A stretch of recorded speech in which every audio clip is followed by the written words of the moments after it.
ஆமென். நம்முடைய ஜெபம் எப்படி இருக்கும் தெரியுமா? கர்த்தாவே, சத்துருக்களுக்கும் என்னுடைய நெருக்கத்துக்கும் இக்கட்டுக்கும் எங்களை தப்புவீங்கப்பா தப்புவீங்கப்பா தப்புவீங்கப்பா அப்படின்னு பயங்கரமா கதறி கதறி கதறி ஜெபிப்போம். ஆனா ஃபர்ஸ்ட் லைனை மாத்திரம் விட்டுருவோம். அந்த வசனத்துடைய முதல்ல இருக்கு பாருங்க, அதை மாத்திரம் விட்டுருவோம்.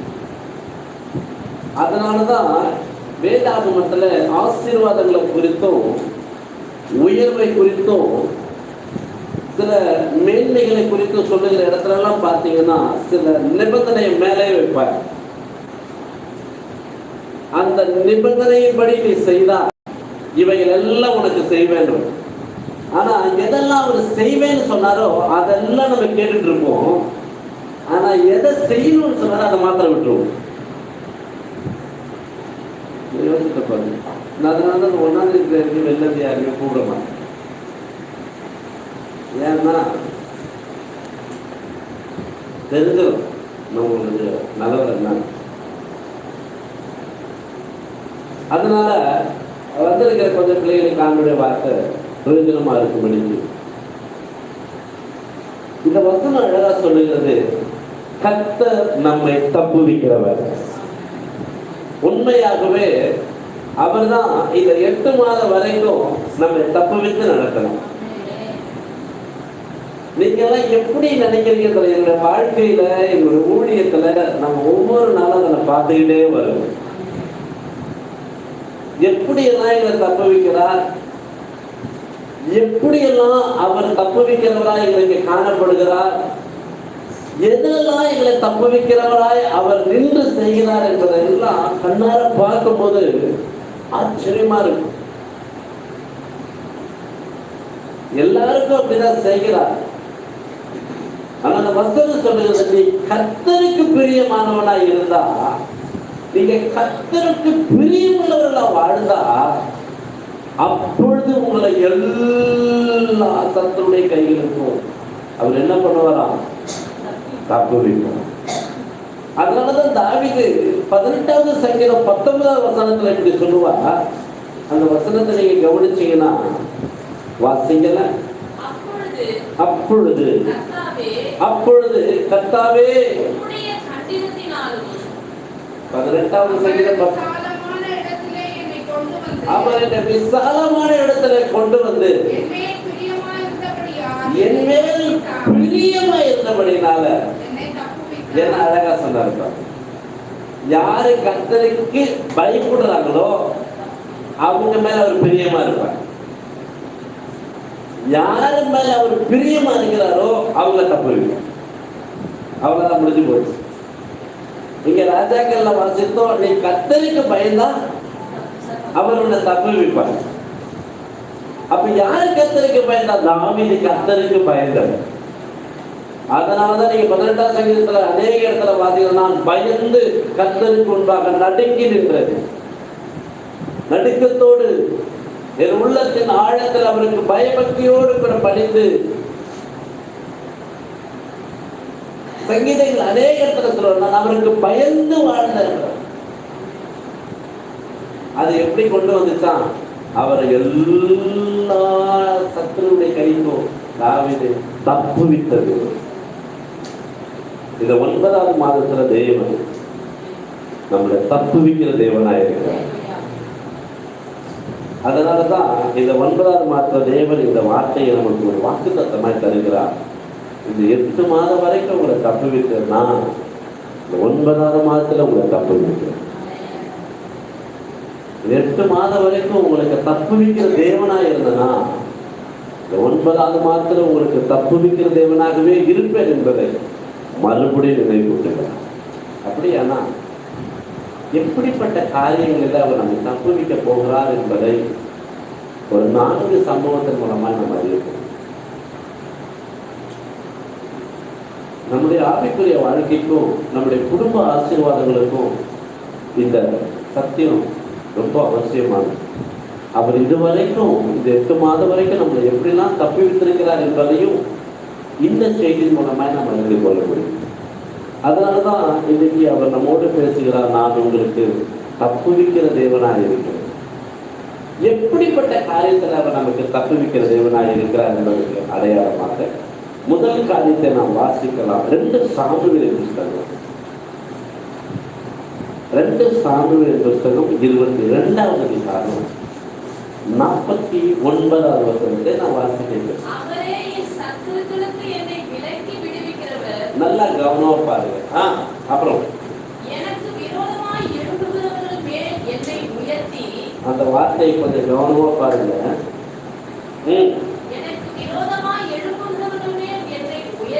உயர்த்தி முதல் காரியம் கொடுமையான மனுஷனுடைய கைக்கு தப்புவிக்க. நம்ம எல்லாருக்கும் சில கொடுமையான மனுஷர்கள் இருக்கிறார். அவங்க யாருன்னு நான் உங்களுக்கு பிரிச்சு காட்டுறேன். தாவீதுக்கு இருந்த அதே கொடுமையான மனுஷர்கள் தாவீதுக்கு மாத்திரம் இல்ல, நமக்கும் இருக்கிறார்கள் என்பதை நான் வாசிக்கிற வசனத்தின் மூலம் தெரிஞ்சுக்கிறேன். அதனாலதான் அவர் எப்படி தப்புவிக்கிற தேவனா இருந்தார். கொடுமையான மனுஷனுடைய கை, சாதாரண மனுஷர்கள் அல்ல.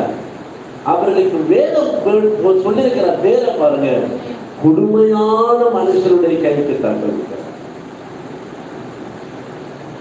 யார் இந்த கொடுமையான மனுஷர்கள்? எப்படி இருப்பாங்க? இவங்க என்ன அடையாளத்தோடு இருப்பாங்க? எப்படிப்பட்ட மாஸ்க் அணிஞ்சிருப்பாங்க? எப்படிப்பட்ட வேஷம் போட்டுட்டு இருப்பாங்க? எப்படிப்பட்ட நிலையில தோன்றுவாங்க? எப்படி நம்மளோட பழகுவாங்க? எப்படி நமக்கு காட்சி கொடுப்பாங்க? இதெல்லாம் ஒரு ஆவிக்குறிப்புல நல்லா அறிஞ்சிருக்கணும்.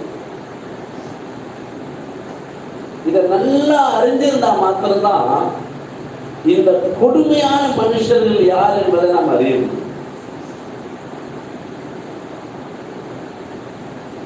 இந்த அனுபவத்தை தாவீது வாழ்க்கையில அதிகமா சந்திச்சதுனாலதான் இதை அவர் எழுதும் போது மிகவும் வேதனையோடு எழுதும்.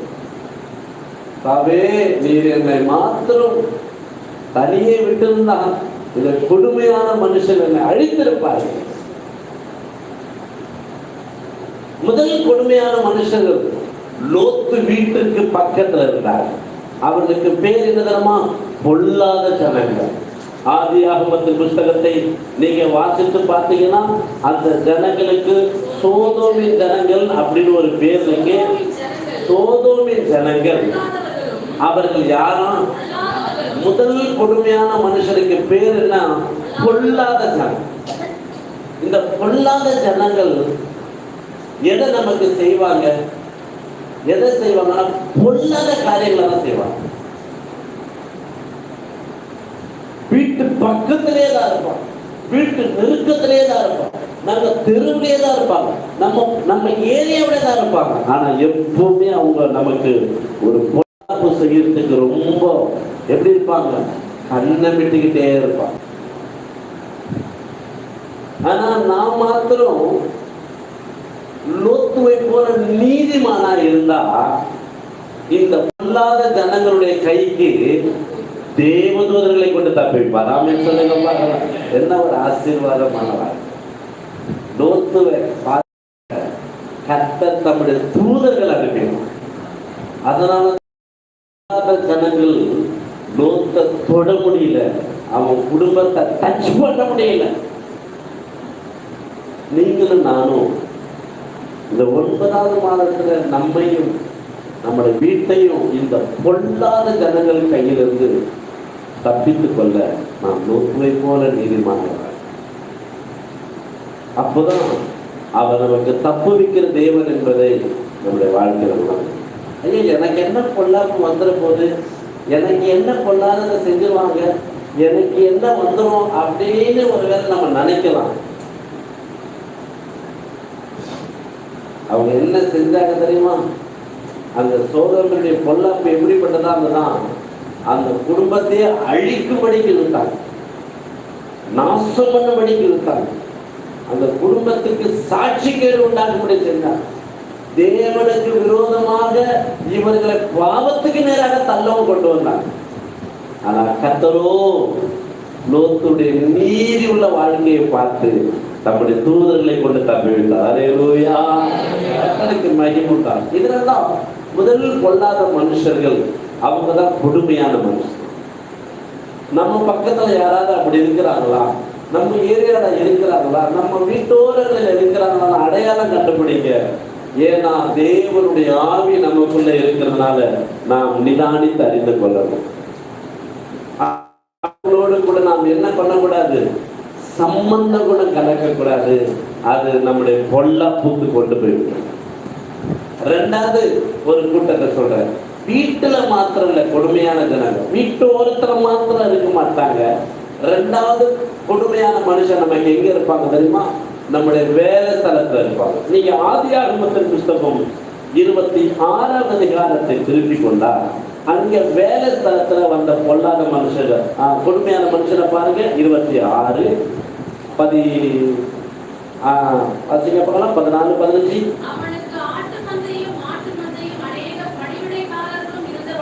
இருந்தபடினாலே இது ஒர்க் ஸ்பாட், இது வேலை ஸ்தலம் அல்லது வியாபார ஸ்தலம். ஏன் அப்படின்னா நீங்க கீழே வாசித்து பாருங்க 18 19.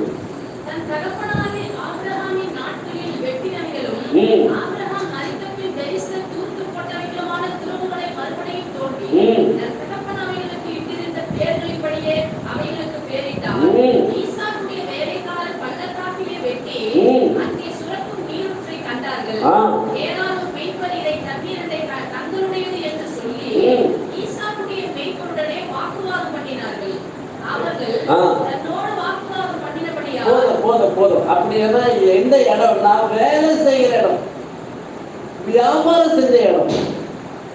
அப்போ கொடுமையான மனுஷன் ஒரு கர்த்தருடைய பிள்ளைக்கு முதலாவது வீட்டை சுற்றில இருப்பாங்க லோத்து போல. ரெண்டாவது எங்க இருப்பாங்க, அவங்க வேலை ஸ்தலங்கள்ல இருப்பாங்க அல்லது அவங்க வியாபாரம் பண்ணுகிற இடங்கள்ல இருப்பாங்க. எப்படி இருப்பாங்க தெரியுமா, அங்க பொல்லாதவருடைய மாஸ்க் இருக்காது, அங்க பொறாமை உள்ள மாஸ்கை போட்டுட்டு இருப்பாங்க.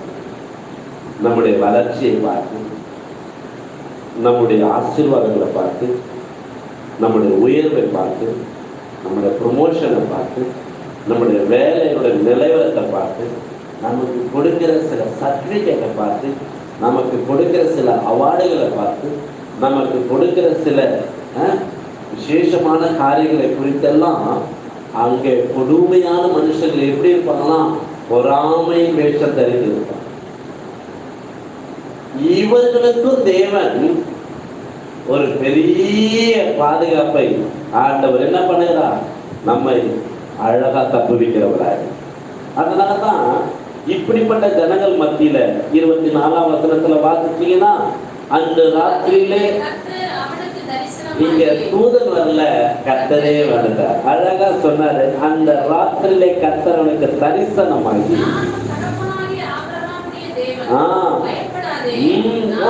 போதும் பயப்படாதப்பா நான் இருக்கிறேன்னு சொன்னேன். ரெண்டாவது, நீங்க லோத்த மாதிரி மாத்திரம் தான் போதாது, ஈசாக்கை போல வருது. எப்படி லோத்து நீதிமானாக வாழ்ந்தான், ஆனா ஈசாக்கு நல்ல தியானம் உள்ள மனுஷனா, நல்ல உண்மை உள்ள மனுஷனா. கர்த்தருக்கு முன்பதாக நீங்களும் நானும் ஈசாக்கை போல இருந்தா பொறாமை உள்ள மனுஷர்கள் நம்மளை நெருங்காதபடி நம்மை தப்புவிப்பார். அப்படியானா தாவீது சொன்னது போல, என்னை கொடுமையான மனுஷருடைய கைக்கு தப்புவித்தீங்கன்னு சொன்னாரு பாருங்க. அந்த கொடுமையான மனுஷனை தான் இப்ப நான் உங்களுக்கு பிரிச்சு காட்டிக்கிட்டோம். முதல் கூட்டம் பார்த்தோம், பொல்லாத மனுஷர்கள், பாவம் நிறைந்த பாவியான ஜனம். அவங்க எப்படிப்பட்டவங்களா இருக்கிறாங்களாம், எப்படிப்பட்டவங்களா இருக்கலாங்களா, நம்முடைய வாழ்க்கையில பொல்லாப்பு செய்வதற்காகவே இருக்கிறாங்க. ரெண்டாவது ஒரு கூட்டம் இருக்கிறாங்க, அவங்க எப்படிப்பட்டவங்களா இருப்பாங்க, நம்ம மேல் பொறாமை உள்ளவர்களாகவே இருப்பாங்க. அவங்க யாரா இருப்பாங்க தெரியுமா, எப்பொழுதுமே நம்முடைய வேலையில, நம்முடைய வியாபார ஸ்தலத்துல, நம்முடைய ஆசீர்வாதங்களுக்கு குறுக்காகவே இருப்பார்கள். எந்த நேரத்திலும் நமக்கு ஒரு தடை செய்கிறவர்களாகவே இருப்பார், ஒரு வாக்குவாதம் பண்ணுகிறவர்களாகவே இருப்பார். அதனால்தான் தேவன் எப்பொழுதுமே தன்னுடைய பிள்ளைகளை கவனமாக இருக்கிறது, கொல்ல பொல்லாத ஜனங்களுக்கு யாரை அனுப்ப வேண்டுமோ அவனை அனுப்புவார். பொறாமை உள்ள ஜனங்கள் மத்தியிலிருந்து நம்ம தப்புவிக்க அங்கே தேவன் இறங்கி வந்து சில காரியங்கள் நமக்காக செய்வார். அது மாத்திரம் இல்ல, பொல்லாத ஜனங்களும் மாத்திரம் இல்ல, பொறாமை உள்ள ஜனங்கள் மாத்திரம் இல்ல, இன்னும் கூட சில மனுஷர்கள் நமக்காகவே இருப்பாங்க. எப்படி இருப்பாங்க? வாசித்து பாருங்களேன். சங்கீத புத்தகத்தை நீங்க திருப்பினீங்கன்னா 3வது ஒரு கூட்டத்தை குறித்து தாவீது சொல்லுகிறார். இவர் யார் அப்படின்னு பார்த்தீங்கன்னா, கொஞ்சம் வாசிங்க. கர்த்தருக்கு மகிமை உண்டாகட்டும். தேவனாகிய ஆண்டவர் நமக்கு இதை 3வதாக நமக்கு சொல்லுகிறார்.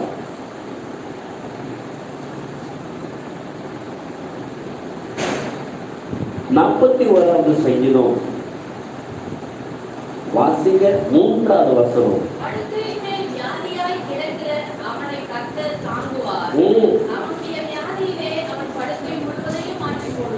அடுத்தது 5வது வசனம். 3வது ஒரு மனுஷன் கூட்டம் இருக்குது. அவன் எப்பொழுது சாவான், எப்பொழுது அழியும் அழியும் என்று சொல்லுகிறார்கள். அடுத்தது, ஒருவன் என்னை பார்க்க வரான், வருத்தமோ ஆரஞ்சையும் ஆப்பிளும் தான் கொண்டுட்டு வரான். ஆனா அதே பையில எதையும் கொண்டு வரான், வஞ்சனையும் கொண்டு வந்து சைலண்டா வச்சுட்டு அவன் வீடுக்கு போறதுக்குள்ள அவனுடைய வஞ்சனையை கொண்டு என்னை அழிக்கப்பாங்க. அவனுடைய எண்ணம் பாருங்கன்னா, அவன் எப்பொழுது சாவான், அவன் பேர் எப்பொழுது அழியும், எப்போ போவான் அப்படின்னு சிலர் நம்மளை அப்படியே கண்காணிச்சுக்கிட்டே இருப்பான்.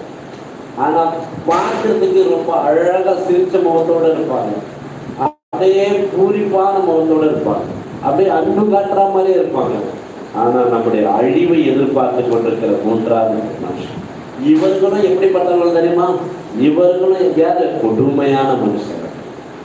அதனாலதான் தாவீது இப்படிப்பட்டவருடைய கைக்கு என்ன தப்புவிக்கிறே, தாவீதுக்கு மூணையும் பேஸ் பண்ண. எப்படி? பொல்லாத மனுஷர்கள் தாவீதோடு கூட தாவீதுக்கு எதிர்த்து நின்னாங்க. அவர் சீயோன் கோட்டைக்கு எதிராகும் போதும் சரி, அவர் எப்ரோன்ல போய் நுழையும் போதும் சரி, பொல்லாதவர்கள் அவரை சுற்றி வளைஞ்சுக்கிட்டே இருந்தாங்க. அது மாத்திரம் இல்ல, பொறாமை உள்ளவர்கள் அவரை துரத்திக்கிட்டே இருந்தாங்க. 3வது, அவருடைய சிநேகிதர்கள் அவரை அழிக்கிறதுக்கு, அவனோடு கூட இருக்கிறவர்கள் அவனை பகைக்கிறதுக்கு ரெடியா இருந்தாங்க. அதனாலதான் தாவீது சொன்னாரு, என்னை கொடுமையான மனுஷனுடைய கைக்கு தப்புவிக்கிறேன். இதை நம்முடைய வாழ்க்கையில ரொம்ப ஜாக்கிரதையா எடுத்துக்கொள்ளணும். அதனாலதான் 35வது சங்கீதம் 10வது வசனத்திலையும் 97வது சங்கீதம் 10வது வசனத்திலும் தாவீதுடைய அழுகையை பாருங்க, வாசிங்க. தன்னுடைய தந்தை குறித்து சொல்லுகிறார். சிறுமைப்பட்டவன் அவருடைய கைக்கும்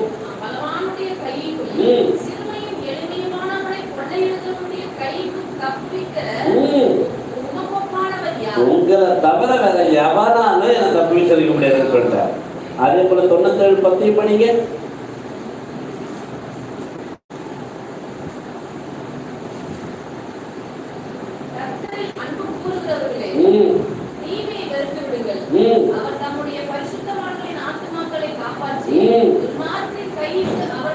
உன்மார்க்கமானவருடைய கைக்கு தப்ப வைக்கிறார். 37வது சங்கீதம் 40வது வசனம்.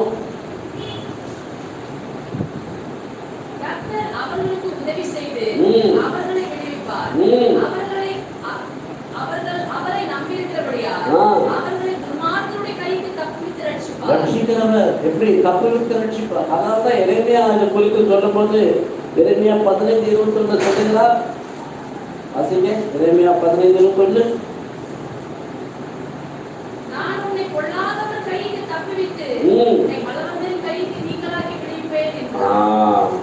அதான் எரேமியாவை சொல்லுகிறார். வாக்குத்தத்த மனித தேவன் எனக்கு சொன்ன ஒரே வார்த்தை, எரேமியா நீ பட்டணத்துக்குள்ள போகும்போது அநேக பொல்லாத மனுஷர்கள் சூழ்ந்து கொள்வார்கள், ஆனாலும் நான் உன்னோடு இருந்து உன்னை தப்புவிக்கிற தேவனாயிருப்பேன். அல்லேலூயா. நேற்று மாதம் வரைக்கும் நம்மை பொல்லாத மனுஷனுடைய கைக்கு தப்புவித்தவர் வீட்டோரங்களிலே, நம்முடைய வேலை ஸ்தலங்களிலே, நம்முடைய வியாபார ஸ்தலங்களிலே, குறிப்பாய் நாம் பழகுகிற நம்முடைய சொந்த பந்தங்கள் உறவினர்கள் மத்தியில கூட நமக்கு இருக்கிற பொல்லாத மனுஷர்கள் நான் சொல்லுகிறத நீங்க கவனமா பாருங்க. உங்க வீட்டோட இருக்கிறவங்க நான் வெறுக்க சொல்லலை, உங்க வேலை ஸ்தலத்துல இருக்கிறவங்க நான் உங்களை புறக்கணிக்க சொல்லலை, உங்க சொந்த பந்தங்களை நான் அருவருக்க சொல்லலை. ஆனாலும் அவர்களை காட்டிலும் நம்முடைய தேவன் நமக்கு நல்லவராக இருக்கிறார். அவர்கள் மத்தியில் நம்மை தப்புவிக்கிறவராக. அதனாலதான் வேதம் நமக்கு சொல்றது, நீங்கள் புறாவை போல கபடற்றவர்களாக இருங்க. எங்க வினாவுள்ளவர்களா இருக்கணுமோ அங்க இருக்கணும். எல்லா இடத்துலையும் நீங்க மாறிட்டீங்கன்னா கஷ்டம். அதனால புறாவா இருக்கிற இடத்துல புறாவா இருங்க. சர்ப்பத்தினுடைய அந்த வினாவுக்குரிய காரியத்தை போல நீங்க இருந்தீங்கன்னாலும் அங்கே ரெண்டுமே கிரியைகளுக்கு ஒப்பாக தான் சொல்லுகிறா. அதுக்காக அந்த சர்ப்பத்தை போல நீ படையெடுக்கணுமான்னா சொல்லலாம். ரைட்? அதனால இவைகளை நாம் அறிந்து இதற்கேற்றபடி நம்ம ஒப்பு கொடுப்போமானால் கர்த்தர் தாவீதை கொடுமையான மனுஷனுடைய கைக்கு தப்புவிட்டது போல நம்மை தப்புவிப்பார். ஆமென். கர்த்தருக்கு மகிமை. இரண்டாவது, தேவன் தப்புவிக்கிற தேவன் என்பதை அவர் எப்படி நமக்கு காண்பிக்கிறார் வாசிக்கலாம். தானியேலின் புஸ்தகம் 6வது அதிகாரம் 16வது வசனத்தை வாசிக்க. அப்பொழுது ராஜா கட்டளையிட சிங்கங்களின் செவியிலே போட்டார்கள். ராஜா தானியேலை நோக்கி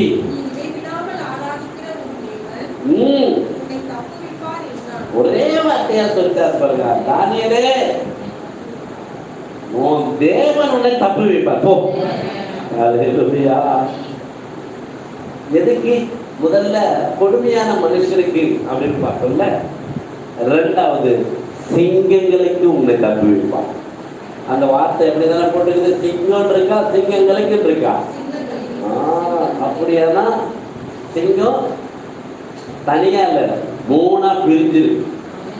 3 சிங்கத்தை ஒரு கெட்டியில பொதுவா 6 to 7 சிங்கம் வரைக்கும் போட முடியும். ஆனா நான் ஒரு 3 சிங்கத்தை மாத்திரம் உங்களுக்கு காட்டினோம். எப்படி தாவீதுடைய வாழ்க்கையில 3 மனுஷர்களை நான் உங்களுக்கு காட்டினோம், அதே போல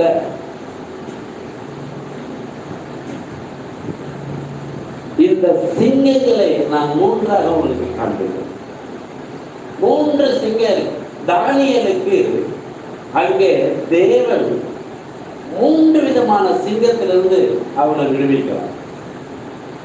முதலாவது சிங்கம் அதே 6வது அதிகாரத்துல நீங்க வாசிச்சீங்கன்னா அங்கே போடப்பட்டிருக்குது 24, 25.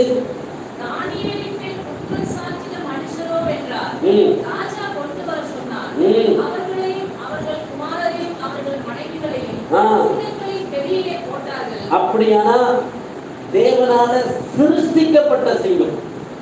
முதல் சிங்கத்துக்கு பேரு சிருஷ்டிக்கப்பட்ட சிங்கம். அந்த சிங்கம் தானியேலுக்கு முன்பதாக எப்படி இருந்ததுன்னா பயங்கரமா கர்ஜித்து கொண்டிருக்கு. இன்னும் கொஞ்சம் விட்டா தானியேல் எங்க போயிடுவாரு? கெபிக்குள்ள போயிடுவார். அதனாலதான் அவர்களை போடுறதுக்கு முன்பதாகவே அந்த வசனத்தை நல்லா படிங்க. அவர்கள் கெபிக்குள்ள வருவதற்கு முன்பதாக சிங்கங்கள் பாய்ந்தது.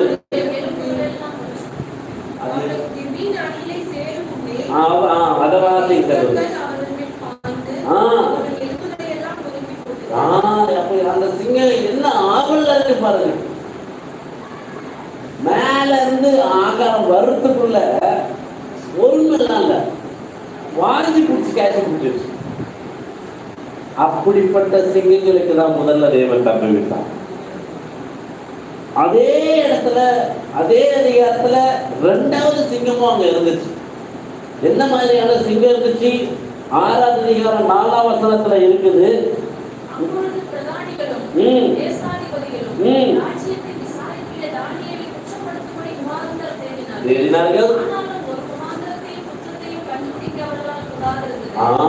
அப்படியானா மனுஷிகமான சிங்கமும் அங்க இருந்துச்சு. அவங்களை குறித்து எப்படி வாசிக்கிறோம்? 22ஆம் சங்கீதம் 14ஆம் வசனத்துல வாசிப்போம்னா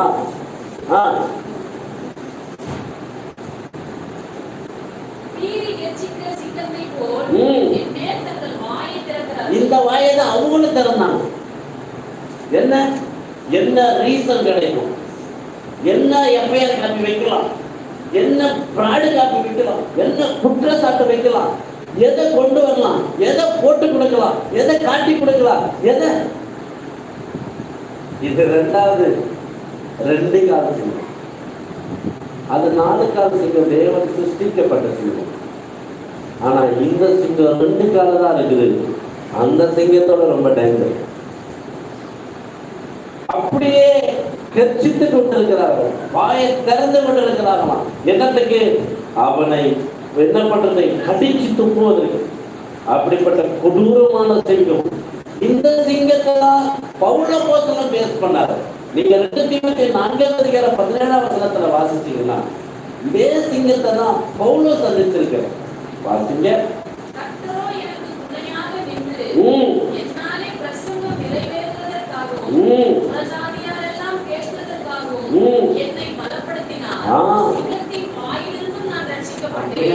நிறைய சிங்கம் பவுல் பக்கத்துல நிறுவனே வாய்ப்பு மாற்றுவதா பவுலுடைய கருத்தை கிடைக்கலாம். நாமும் கூட கர்த்தருக்காக வைராக்கியமா நிற்கும் போது, தானியேலை போல ஜெபத்துல உண்மையா இருக்கும் போது, தானியேலை போல சாட்சி உள்ள ஒரு வாழ்க்கை, உண்மை உள்ள ஒரு வாழ்க்கை வாழும் போது இப்படி சில சிங்கங்கள் நமக்கு விரோதமாக எழும்பும். 3வது ஒரு சிங்கம் தானியேலுக்கு விரோதமாக கிரியை செய்து. எப்படிப்பட்ட சிங்கம்? பாபிலோனுடைய ஆவியாகிய சிங்கம். பாபிலோனுடைய ஆவியாகிய சிங்கம் எப்படி? வெளிப்படுத்தல் 18வது அதிகாரம் 2வது வசனத்தை பாருங்க.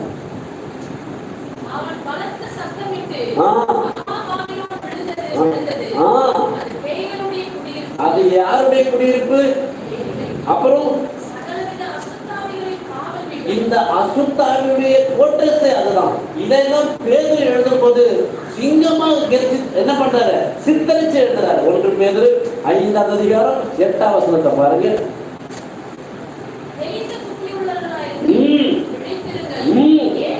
ஏனெனில் அந்த ஆவியில ஒரு ஆவிடா சிங்கத்தை போல தானியேலை என்ன பண்ணுச்சு? கவனிச்சுக்கிட்டே இருக்கு. ஏன் தெரியுமா? தானியேலை குறித்து தேவன் வச்சிருக்கிற திட்டம் ரொம்ப பெரிய திட்டம். நல்ல கவனமா பாருங்க. 2வது காரியத்தை கொஞ்சம் கவனமா கேளுங்க. சிருஷ்டிக்கப்பட்ட சிங்கத்துக்கு தேவன் உத்தரவு கொடுத்துட்டார். மனுஷிகமான வாயை திறந்து குற்றம் சாட்டுவதற்கு காத்துட்டு இருந்த சிங்கத்தை தேவன் என்ன பண்ணாரு? அதட்டிட்டார். ஆனா 3வது ஒரு சிங்கம் இருக்கு பாருங்க. இந்த சிங்கத்துக்கு தேவன் கொஞ்சம் டைம் கொடுத்தார். ஏன்னா இந்த சிங்கம் வெளிப்படுத்தல் 21 வரைக்கும் என்ன பண்ணணும்? பூமியில இருக்கணும். அது வரைக்கும் இந்த சிங்கம் நம்மளுக்கு விரோதமா எழுப்பிட்டு தான் இருக்கும். ஆனா இந்த சிங்கத்தை அதட்டுவதற்கும் கண்ட்ரோல் கொடுத்துக்கும் அதிகாரத்தை தேவன் நமக்கு தந்திருக்கிறார். அல்லேலூயா. தானியேலை இந்த சிங்கம், இந்த அசுத்த வல்லமையாகிய பிசாசாகிய சிங்கம் எப்படி அதை அழிக்கிறதுக்கு பிளான் பண்ணுச்சு?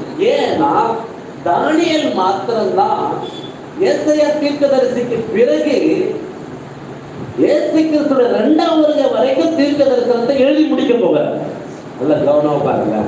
இயேசு கிறிஸ்துடைய வருகை தானியேலுக்கு தெரியும். இயேசு கிறிஸ்துடைய மரணம் தெரியும். இயேசு கிறிஸ்துடைய உயிர்த்தெழுதல் தெரியும். இயேசு கிறிஸ்துடைய வருகை தெரியும். இவைகள் மத்தியில அந்தி கிறிஸ்துடைய வருகை தானியேலுக்கு தெரியும். இவைகள் நிறைவேறுவதற்கு முன்பதாக இஸ்ரவேல் மக்கள் 70 வருஷம் பாபிலோன் சிறையிலிருந்து வெளியே போய் எருசலேம் ஆலயத்தை கட்டுவார்கள் என்பதும் தானியேலுக்கு தெரியும். இவைகள் எல்லாம் பரலோகத்திலிருந்து வெளிப்படுத்தப்பட்ட தரிசனம். தானியேலை அழிச்சிட்டா இவைகள் எல்லாம் நிறுத்தப்படும். என்ன நிறுத்தப்படும்? தேவ தரிசனம், தேவ திட்டம், தேவ தீர்மானம், தேவனுடைய செயல்பாடுகள் ஸ்டாப் ஆயிடும் நினைச்சா. ஆனா தேவன் அந்த சிங்கத்துக்கு இடம் கொடுக்கவே இல்லை. அல்லேலூயா. நம்ம மேல இருக்கிற தேவ திட்டத்தை எந்த சிங்கமும் தொட முடியாது. ஆமென் சொல்லுங்க பார்க்கலாம். நம்ம மேல தேவன் வச்சிருக்கிற அந்த வல்லமைய எந்த சிங்கமும் மோந்து கூட பார்க்க முடியும். ஏத்தனமா ஓசியாவின் புத்தகம் 5வது அதிகாரம் 14வது வசனத்தை பாருங்க. அங்க 2 சிங்கத்தை தேவன் காட்டுறாரு பாருங்க. நான் எபிராயிமுக்கு சிங்கத்தை போலவும் யூதாவின் வம்சத்திற்கு பால சிங்கத்தை போல இருப்பேன். ஆமென் சொல்லுங்க. அவர் சிங்கமா மாத்திரல, பால சிங்கமாவும் வந்து நிற்பாரு. சில நேரத்துல சிங்கம் போல சைலண்டா வேலை பார்ப்பாரு. சில நேரத்துல பால சிங்கம் போல அடிச்சு காலி கொண்டு போயிடும். சிங்கத்துக்கும் பால சிங்கத்துக்கும் வித்தியாசம். சிங்கம் நின்று வேட்டையாடும், பால சிங்கம் மிரட்டி அடிச்சோம், விரட்டி அடிச்சோம். அதனாலதான் அதுக்கு பேரே பாலசிங்கம். அப்படியான நீங்களும் நானும் ரெண்டாவது எப்படி தப்புவிக்கப்படுகிறோம் அப்படின்னா சிங்கங்களின் வாய்க்கு தப்பி. இந்த 8 மாசம் வரைக்கும் நமக்கு விரோதமாய் அநேக சிங்கங்கள் எழும்பி இருக்கலாம். எத்தனையோ சிங்கங்கள் முறுமுறுத்தலாம், எத்தனையோ சிங்கங்கள் நம்மளுக்கு குரல் கொடுத்திருக்கலாம். அவைகளுக்கு மத்தியில சர்வ வல்லமை உள்ள தேவன் நமக்கு எப்படி இருக்கிறாரு? யூதாக்கு ஒருத்தர் சிங்கமா இருந்து நம்மோடு கூட இருந்து இந்த சிங்கங்கள்லாம் வாய் திறக்காதபடி பாதுகாத்தா. அல்லேலூயா. இந்த சிங்கம் தான் தானியேலுக்குள்ள இருந்துச்சு. அதனாலதான் தானியேல் கெபிக்குள்ள இறங்கும் போது மற்ற சிங்கம்லாம் ஒதுங்கி வழி விட்டுச்சு. வழி விடுங்களா, பெரிய சிங்கம் வருது, இதுக்கு முன்னாடி நம்மெல்லாம் சவுண்டே விட முடியாது. ஏன்? இந்த சிங்கம் பேசாது, எடுத்த உடனே அடிக்கும். அப்படியானா ஒரு ஆவிக்குரிய பிள்ளை தேவனுடைய அந்த மறைவில் இருந்துகிட்டே வந்துகிட்டே இருக்கு. எங்க இருந்தாலும் யார் செய்யலாம்.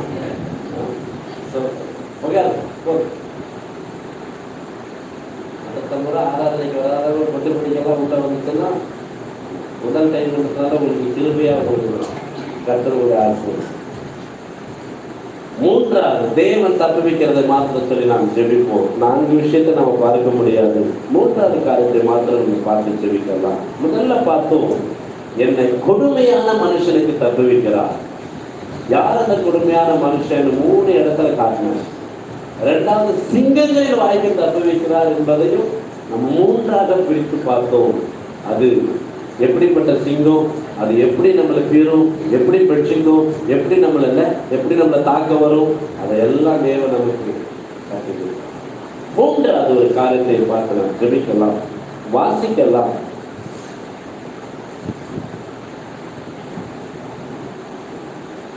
சங்கீத புஸ்தகம் 91வது சங்கீதம் 3ஆம் வசனம்.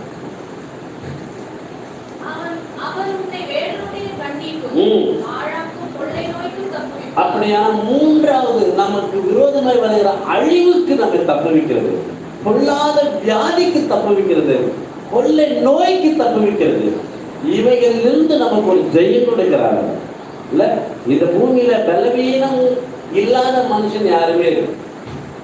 எல்லாரும் பலவீனம் உள்ளவர்கள தான் இருக்கணும். ஆனாலும் அது மத்தியில அழிவு நம்மை தொடாதபடி நம்மை தப்புவிக்கிறார். அல்லேலூயா. ஆமா, எத்தனையோ கோடீஸ்வரர்கள் இருக்கிறாங்க, எத்தனையோ லட்சாதிபதிகள் இருக்கிறாங்க. கொடி கொடியாய் சேர்த்து வச்சவங்க எல்லாம் கூட இன்னைக்கு சுதந்திரமா ஒரு கிளாஸ் தண்ணியும் ஒரு கப்பு சாப்பாடும் சாப்பிட முடியல, அழிவை நோக்கி பயந்துட்டு இருக்கிறாங்க. ஆனா நம்மை கர்த்தர் தப்புவித்து பாதுகாத்திருக்கிறார். ஏன்? எதனால? எதற்காக? அவர் 3 விதமான அடையாளத்து நிமித்தமா நம்மளை என்ன பண்றாரு? இந்த அழிவுடன் தப்புவிக்கிறார். முதல்ல சங்கீதம் 107:20 படி, 107வது சங்கீதம் 20வது வசனத்தில் இருக்கிறார். முதல்ல அவருடைய வார்த்தையை எனக்கு நேராக அனுப்பி என்னை எல்லா அழிவுக்கு தப்புவிக்கிறார். அப்படின்னு சொல்லுங்க பார்க்கலாம். ஒவ்வொரு முறையும் நான் தேவ சமூகத்துல போய் நான் ஜெபிக்கும் போதெல்லாம் ஒரு வசனம், அவருடைய வார்த்தை அது வல்லமையாய் புறப்பட்டு என்னை சந்திக்கும் போதெல்லாம் எனக்கு விரோதமாய் வருகிற எந்த அழிவும் என்னை நெருங்காதபடி கர்த்தர் தப்புவிக்கிறார். ஆமா, இல்லைன்னா சாதாரணமா நம்ம எல்லாம் ஒண்ணுமே கிடையாதுங்க. நம்ம கிருபையா இருக்கிறோம்னா அவருடைய வார்த்தை தான். அதனாலதான் எல்லா அழிவுக்கும் தப்புவிக்கிறார். இந்த வார்த்தை நமக்கு வாக்குத்தத்தமும் மாறுது. எப்படி? எரேமியா புத்தகம் 33ஆம் அதிகாரம் 6ஆம் வசனத்தை வாசிச்சீங்கன்னா அந்த வார்த்தை எப்படி மாறி நமக்கு சுகமாவது பாருங்க. சௌக்கியத்தை கொடுக்கிறார், ஆரோக்கியத்தை கொடுக்கிறார், அப்புறம் குணத்தை கொடுக்கிறார். போதும், சௌக்கியமும் வருது, ஆரோக்கியமும் வருது, நல்ல குணம், நல்ல பூர்ண சுகமும் வருது. அதனாலதான் தேவன் இந்த 9வது மாசம் நம்மை பார்த்து சொல்லுகிறார், இந்த 8 மாசம் வரைக்கும் என்னென்ன அழிவெல்லாம் உங்களுக்கு விரோதமா வந்ததோ அதெல்லாம் உங்க கண்ணுக்கே தெரியாத அளவுக்கு உங்களை தப்பு வைத்திருக்கிறேன். உங்களுக்கு தெரியுமா? நீங்க எப்படி ஃபீல் பண்ணீங்கன்னு தெரியல. ஆனா ஒரே ஒரு பரிசுத்தவான் மாத்திரம் அழகா சாட்சியா சொல்லியிருக்கிறார். நீங்க 2 கொரிந்தியர் புத்தகம் 1 அதிகாரம் 10ஆம் வசனத்தை பாருங்க. சான்ஸே கிடையாது, இப்படி ஒரு மாதிரி சொன்னதே இல்லை. பாருங்களேன், நல்லா கவனி. அந்த மரணம்ன்றது ஒரு அழிவு கிடையாது. அப்படிப்பட்ட மரண அழிவுல இருக்கும்போது நல்லா கவனிங்க. 8 மாசம் வரைக்கும் தப்புவித்தார். இப்போ 9ஆம் மாசத்துல தப்புவிக்கிறார். டிசம்பர் மாசம் வரைக்கும் தப்புவிக்க போகிறார். 3 காலத்தை பண்றாரு. அதனாலதான் பவுல் அவரை மாதிரி வேற யாருமே கிடையாது. 3 காலத்தை சொல்றாரு. என்ன நாங்க போய் எவ்வளவு டிராவல் பண்ணோம், எல்லா இடத்துக்கும் போனோம். எங்கெல்லாம் சிங்கம் வந்துச்சு, எங்கெல்லாம் கரடி வந்துச்சு, என்னென்னமோ வல்லமை வந்துச்சு, ஏதோ எழுப்பி சத்தம் விட்டுச்சு. ஆனாலும் 8 மாசம் வரைக்கும் எங்களை தப்புவித்தார். இந்த 9ஆம் மாசத்துல தப்புவிக்கிறார். அடுத்த 4 மாசம் வரைக்கும் எங்களை தப்புவிக்க போகிறார். அவர் என் பட்சத்துல இருக்கிற வரைக்கும் மனுஷன் எனக்கு ஒன்று செய்யும். எந்த சத்ருவோ, எந்த கொள்ளை நோயோ, எந்த வியாதி. அதனாலதான் வீண் பாம்பு வந்து கப்புன்னு உடனே இறங்கி பிரைஸ் லாட் சொன்னவனுங்க எல்லாரும் என்ன பண்ணுங்க, எல்லாம் கொடுங்க, சாப்பாடு கொடுங்க, பரிசுத்தம் நினைக்கிறாங்க. பாம்பு கட்சவனையும் அப்படி ஒரு காட்டுவாசியோ அப்படின்ட்டான். ஒரே வாங்கி 2 நிமிஷத்துல அப்படி மாறிக்கிட்டேன். அப்படின்னும் பாம்பே கடிக்குதுன்னா இவன் எவ்வளவு கொடூரமான மனுஷன் பாருங்க. ஏன் பாம்பு கடிச்சா நீ எத்தனை போட்ட விதைகளை தான் கடிச்சுது. எப்பத்துல 28 பாத்தீங்கன்னா இந்த கொடூரத்தை அப்படியே நம்ம பார்க்கலாம். விரியன் பாம்பு கவிட்டு இருக்குது எல்லாம் பாக்குறாங்க. அவ்வளவுதான் பண்ண பயங்கரமான இருக்கும். ஆனா ஒரு செகண்ட்ல அவைகளை பிளாஸ்டிக் பாம்பு மாதிரி உதறிட்டு என்ன பண்றது வேலையை பார்க்க ஆரம்பிச்சு. இப்போ பாக்குறாங்க இவர் பயங்கரமான வல்லமை உள்ள இருப்பார். அதனாலதான் அப்ப பவுல் சொல்றாரு, எங்களை இமை பொழுதில் வரைக்கும் என்ன பண்ணாரு தப்பு வச்சுக்கிட்டே இருந்தா. அந்த வசனம் எவ்வளவு அழகா இருக்கும். படிங்கன்னா நீங்க அப்போ 28:2 படிங்க.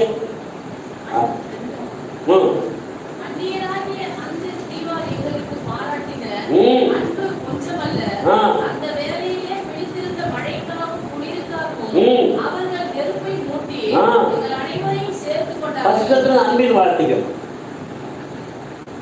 அடுத்தது பாருங்க.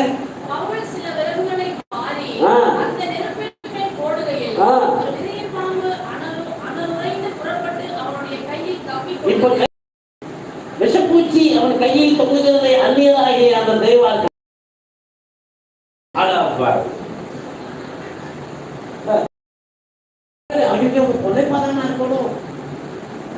கர்த்தர் பவுலோடு இல்லைன்னா என்ன ஆயிருப்பார். அதனாலதான் சொன்னாரு தப்புவித்தார் தப்புவிப்பார். இதை மாத்திரம் ஒரு கர்த்தரை பிள்ளைங்க மறக்கவே கூடாது. அதனாலதான் ஒவ்வொரு மாசமும் முதல் நாள் அவருக்கு நன்றி சொல்லும்படியா அவருடைய சமூகத்துல கூடியிருக்கிறார். அல்லேலூயா. ஆமா, அவர் மாத்திரம் இல்லைன்னு வச்சீங்களா நம்மள ஒண்ணப்படுவோம். அதனாலதான் சொல்றோம், சிங்கை கேபியோ சுலை நெருப்போ அவர் என்னை காத்திடுவார். சிங்கை கேபியோ சுலை நெருப்போ அவர் என்னை காத்திடுவார்.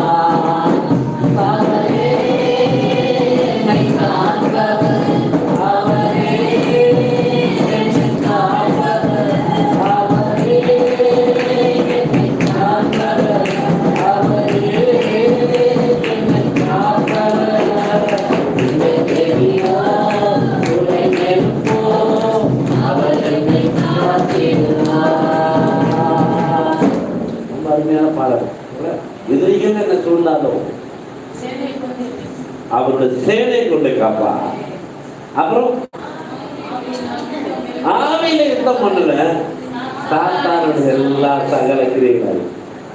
அப்போ அந்த வார்த்தைகள் எல்லாம் நம்ம தேவ சமூகத்துல உட்கார்ந்து காத்திருந்து அதை நாம் அப்படியே நம்முடைய வாழ்க்கையில் அபியாசப்படுத்தும் போதுதான் கொலைபாத இந்த கொடுமையான மனுஷனுடைய கைக்கு தப்பிவிப்பா. 2வது சிங்கையுடைய வாய்களுக்கு தப்பிவிப்பா. 3வது அழிவுக்கு இணையாய் சொல்லப்படுகிற கொள்ளை நோய்களுக்கு வியாதிகளுக்கு தப்பி. 3 விஷயம் தான். 1 அவருடைய வசனத்தை அனுப்பி என்னை தப்பி வைக்கிறார். 2வது அவருடைய நாமத்தினால என்னை தப்பி வைக்கிறார். 3 அவருடைய ரத்தத்தினால என்னை தப்பி வைக்கிறார். அதனாலதான் ஒரு விசுவாச பிள்ளைகளுக்கு 3 அப்படியே சர்வாயுத வர்க்கம் போல கொடுத்துருக்கு. இதை மாத்திரம் நம்ம பயன்படுத்தணும்னா எதுவும் நம்ம நெருங்காது, எந்த கிரிகளும் நம்மளை தொடாது, எதையும் நம்ம ஜெயிக்க முடியும், எதிலையும் நாம் தப்பிவிக்கப்பட முடியும் என்பதை தேவன் நமக்கு அழகாக கொடுக்கிறார். நேரமாச்சு. ஆக இந்த 3 விஷயங்களையும் தேவன் நம்முடைய வாழ்க்கையில இந்த 9வது மாசத்துல தப்புவிக்க தேவன் கிருபை செய்யும்படியா நாம் விசுவாசத்தோடு கூட கர்த்தரை ஸ்தோத்திரிப்போம். ஸ்தோத்திரம் ஸ்தோத்திரம் ஸ்தோத்திரம் ஸ்தோத்திரம். நாம் ஒரே ஒரு பாடல் சரணத்தை பாடுவோம். அப்பொழுது நாம் கர்த்தரை காரியத்தில் திரும்பி கர்த்தரை மகிமைப்படுத்துவோம்.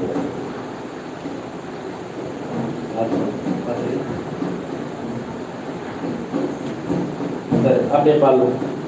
சிங்க கேவியோ சூளை நேர்போ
நன்றி செலுத்துகிறோம்.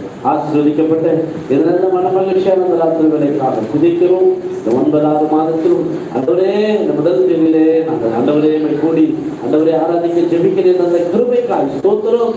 நிச்சயமாக நீர் எங்களோடு பேசின வார்த்தைகளுக்காய் ஸ்தோத்திரம். நீர் எங்களுக்கு இந்த 9வது மாதத்திலும் தப்புவிக்கிற தேவனாய் இருக்கிறீர் என்பதை நினைப்பூட்டினதற்காக நன்றி செலுத்துகிறோம். தொடர்ந்து நீங்களுடைய வார்த்தையினாலே நடத்தும். 1ஆம் தேதியிலும் உங்களுக்காக விதைத்திருக்கிற பிள்ளைகளுடைய கருத்தை அவருடைய கிரியைகளை வேலைகள் வருமானத்தை நீர் ஆசீர்வதித்து இந்த மாதம் முழுவதற்கு நீர் போதுமானவராயிருந்து நடத்துவீராக. சகலவற்றுக்கு போதுமானவராயிருந்து சம்பூர்ணமாக நீர் ஆசீர்வதி. கர்த்தாவே உடைய கருத்தில் ஒப்பு கொடுங்க. விசேஷமாக தகப்பனே இந்த நாளிலும் ஆகாரத்துக்கு என்று பொறுப்பெடுத்துக் கொண்ட இந்த குடும்பத்தையும் ஆண்டவருடைய வேலை வருமானங்களை ஆசீர்வதிக்கிறார். இந்த கருத்துல ஒப்பு கொடுக்கிறோம். அவருடைய பிரயாசத்திற்கு கர்த்தர் இந்த மாதத்திலேயே பலன் கொடுக்கும்படியா நாங்கள் ஜெபிக்கிறோம். கர்த்தர் கிருபை செய்து அந்த ஒவ்வொரு விசுவாச பிள்ளைகளையும் ஆசீர்வதியும். ஆகாரத்தை ஆண்டவரே நீர் ஆசீர்வதித்து தருகிறார். எல்லாவற்றையும் கருத்துல ஒப்பு கொடுக்கிறோம். இயேசு கிறிஸ்துவின் நாமத்தில் பிதாவே. சேர்த்து சொல்லுவோம். என் ஆத்துமாவே கர்த்தரை ஸ்தோத்திரி. முழுவதுமே கிறிஸ்து நாமத்தை ஸ்தோத்திரி. ஆத்துமாவே கர்த்தரை ஸ்தோத்திரி. கர்த்தர் செய்த சகல உபகாரங்களை மறவாதே. ஆமென். நம்முடைய கர்த்தராகிய இயேசு கிறிஸ்துவின் கிருபையும் பிதாவாகிய தேவனுடைய அன்பும் பரிசுத்த ஆவியானவருடைய ஐக்கியமும் சமாதானமும் வழிநடத்தலும் பாதுகாப்பும் நம் அனைவரோடும் தேசம் முழுவதும் உள்ள சகல பரிசுத்தவான்களோடும் கர்த்தரை வருகை மட்டும் மாறாமல் என்றென்றைக்கும் நிலைத்திருப்பதாக. அல்லேலூயா அல்லேலூயா அல்லேலூயா. Praise the Lord. கர்த்தர் உங்களை ஆசீர்வதிப்பார். சமாதானப்படுவார். Praise the Lord. பாயெல்லாம் எடுத்துட்டு